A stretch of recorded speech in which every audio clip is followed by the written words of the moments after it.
Welcome to Finance Friday. Last week, we told you about the Clark County School District undergoing a reorganization as part of Assembly Bill 469.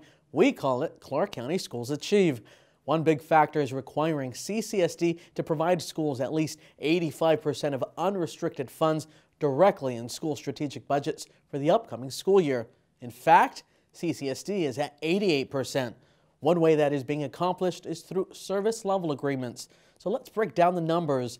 About 55% of CCSD's unrestricted budget already goes directly to schools to pay for teachers, custodians, other staff, and supplies.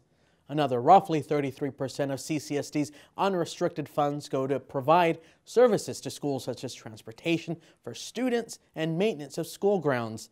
In the 2018-19 school year, CCSD will transfer funds for these direct services provided to schools into school strategic budgets. And schools will then enter into contracts called service level agreements for the district to provide direct services to schools. Between now and June, service level agreements are being drafted for central services to outline the actual services being provided to schools and the costs of those services. This will allow each school and the community full transparency to understand how much the direct services provided to schools costs, and it will allow them to weigh in on customer service they receive on those direct services. As always, to learn more about CCSD's budget, head on over to openbook.ccsd.net.